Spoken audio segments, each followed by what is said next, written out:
वाले सरिये।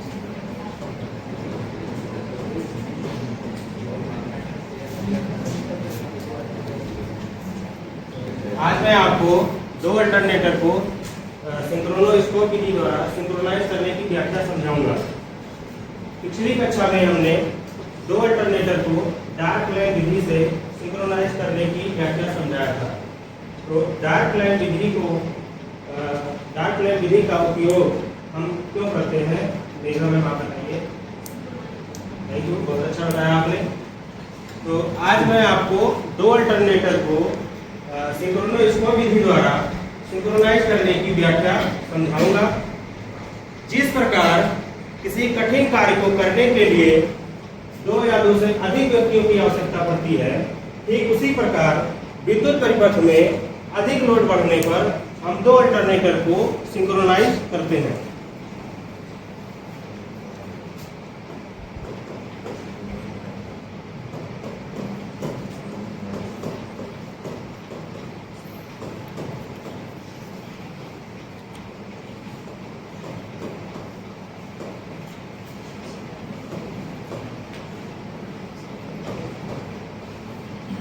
सिंक्रोनोस्कोप विधि क्या है? जब हम दो अल्टरनेटर को समांतर क्रम में प्रचालित करने के लिए सिंक्रोनोस्कोप का उपयोग करते हैं, उसी को हम सिंक्रोनोस्कोप विधि कहते हैं। जैसा कि आप पीपीटी में देख सकते हैं कि सिंक्रोनाइज क्या होता है, सिंक्रोनाइज विधि क्या है। जब दो या दो से अधिक अल्टरनेटर को हम समांतर प्रचालित करने के लिए सिंक्रोनोस्कोप का उपयोग करते हैं, उसी को हम सिंक्रोनोस्कोप कहते हैं। इसकी कुछ शर्तें हैं, जो निम्नलिखित 4 शर्तें होती हैं।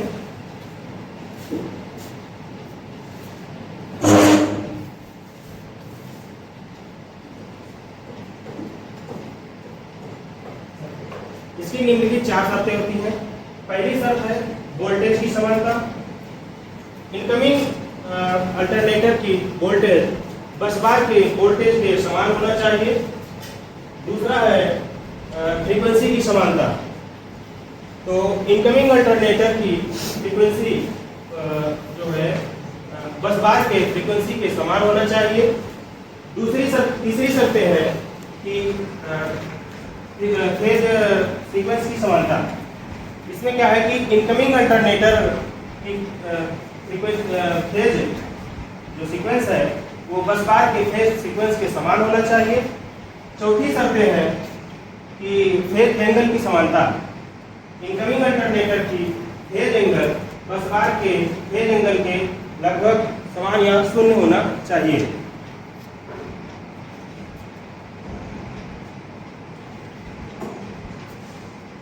इसकी कुछ प्रक्रियाएं हैं, हम प्रक्रियाएं देखते हैं। इसकी निम्नलिखित 4 प्रक्रियाएं हैं।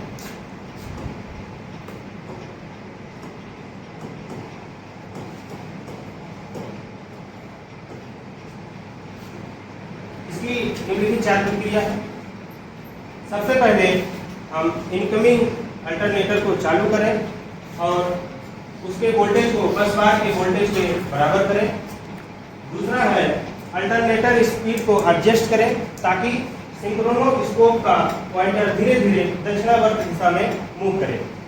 तीसरी जो प्रक्रिया है कि जब पॉइंटर 12 बजे की स्थिति में आने लगे तो स्पीड को और भी धीरे कर दें।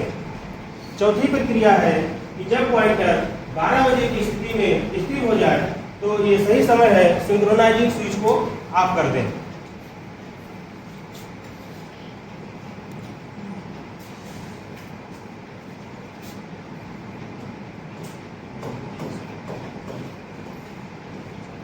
इसके उपयोग हम जान लेते हैं।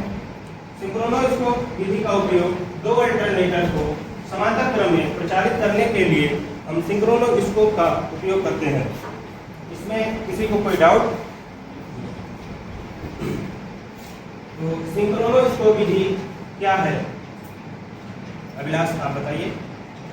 जब दो अल्टरनेटर को समांतर क्रम में प्रचालित करने के लिए सिंक्रोनोस्कोप का उपयोग करते हैं तो इस विधि को सिंक्रोनोस्कोप विधि है। बहुत अच्छा, आपने बहुत अच्छा बताया। तो सिंक्रोनोस्कोप विधि क्या है? दो अल्टरनेटर को समांतर क्रम में प्रचालित करने के लिए सिंक्रोनोस्कोप विधि का उपयोग करते हैं। इसकी 4 शर्तें हैं। वोल्टेज की समानता, फ्रीक्वेंसी की समानता और फेज सीक्वेंस की समानता। अब चौथी है फ्रीक्वेंसी की समानता। और इसकी प्रक्रियाएं निम्नलिखित 4 प्रकार की हैं, जिसमें हम पहले रनिंग अल्टरनेटर को चालू करेंगे और उसके बाद जो है दूसरा है कि जब इनकमिंग अल्टरनेटर के स्पीड को हम एडजस्ट करेंगे ताकि सिंक्रोनोस्कोप का पॉइंटर दक्षिणावर्त दिशा में घूम सके। तीसरी प्रक्रिया है कि जब सिंक्रोनोस्कोप का पॉइंटर 12 बजे की स्थिति में आने लगे तो हम धीरे धीरे और स्पीड कम कर दें।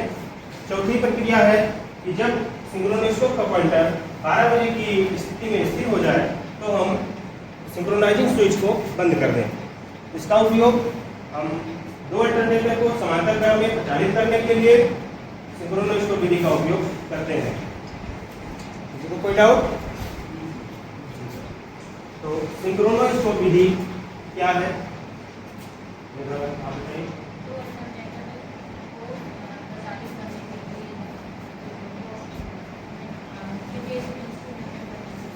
बहुत अच्छा बताया आपने।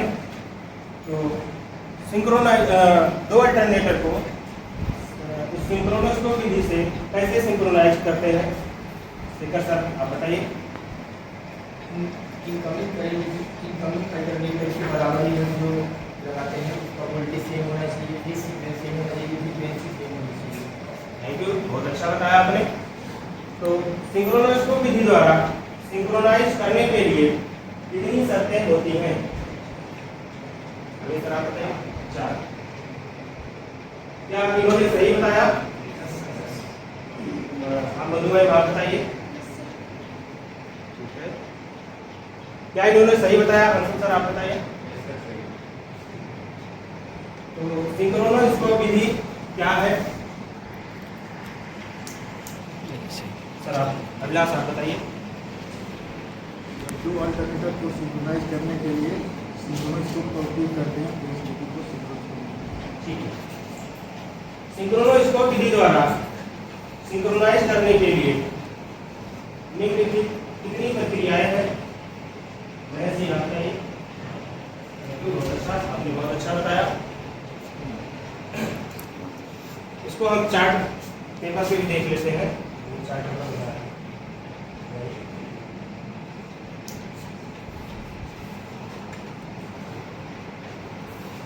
ये है सिंक्रोनोस्कोप विधि द्वारा 2 अल्टरनेटर को सिंक्रोनाइज करने की ये डायग्राम है, जिसमें ये रनिंग अल्टरनेटर है और ये इनकमिंग अल्टरनेटर। ये हमारा बस बार है। इसको सिंक्रोनाइज करने के लिए हम इनकमिंग अल्टरनेटर के जैसे वोल्ट मैंने बताया कि इसकी जो शर्तें हैं वो है पहला फेज वोल्टेज की समानता। तो हम इनकमिंग अल्टरनेटर के वोल्टेज को इसी पर बस बार वोल्टेज के बराबर होना चाहिए। और दूसरा है फ्रीक्वेंसी की समानता। तो इसी अल्टरनेटर की फ्रीक्वेंसी बस बार की फ्रीक्वेंसी के समान होना चाहिए। तीसरा है फेज सीक्वेंस की समानता। तो इनकमिंग अल्टरनेटर का फेज इसी बस बार के फेज के समान होना चाहिए। फिर है फेज एंगल की समानता।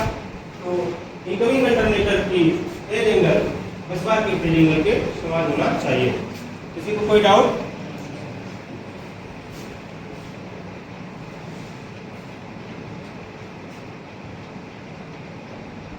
यह कंटेंट हमने अरिहंत पब्लिकेशन बुक के इलेक्ट्रिशियन थ्योरी बुक, जिसके राइटर हैं ए.के. मित्तल, और पेज नंबर 564 से 565 के बीच से कंटेंट लिया है। अधिक जानकारी के लिए आप अरिहंत पब्लिकेशन बुक से पेज नंबर 564 से 65 में आप अधिक जानकारी ले सकते हैं। और अगले कक्षा में हम आपको 2 अल्टरनेटर को ब्राइट लैंप विधि द्वारा सिंक्रोनाइज करने की व्याख्या समझाऊंगा। Thank you class.